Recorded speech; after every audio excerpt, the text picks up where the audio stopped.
I could pick your brains of the people that you draw inspiration from, who have you got sitting at your kitchen table with a brewed pot of tea there to have a yarn with about making?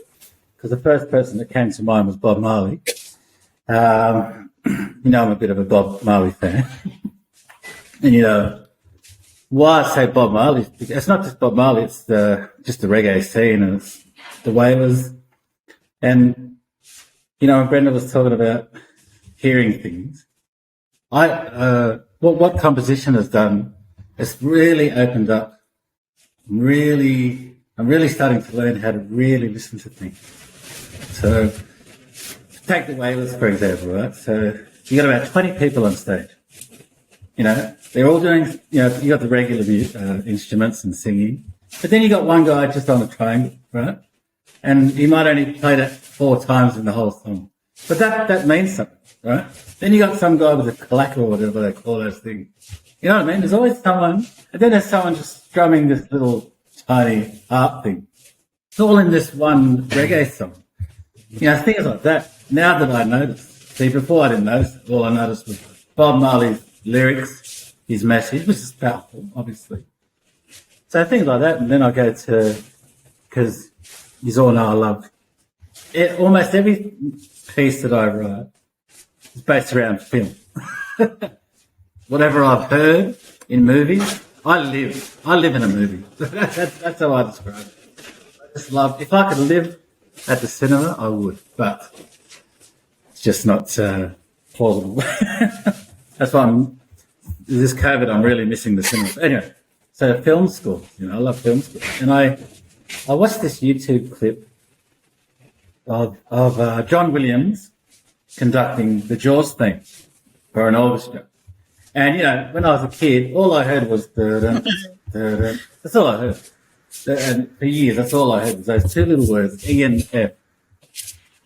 But when I was watching this, you know, this composition, watching this film school orchestra, I could hear, you heard all this other stuff. They got oboes, they got bass clarinets.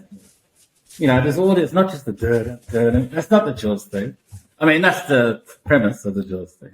But there's so many other things going on to, you know, to get everyone from stopping going to the beach and scared of sharks. But I don't know. I'm going off a bit of a ramble here, but I'm trying to describe what influences my music. So I suppose composers like John Williams, Ennio, Morricone, great film composers like that. The ones nowadays like Hans Zimmer. Yeah, and you know, and my first song was a blues song that I wrote in a rehab, drug and alcohol rehab, when I was getting sober, called Namatjira Haven. So I was, you know, that sort of music. I love blues, not the Marlene legendary. You know. Oh yeah, absolutely, yeah. So blues and reggae were my thing, and classical, obviously, because I was trained piano. So I'd probably have Bob Marley, one of those film composers. And yeah, and probably my AA sponsor at the table.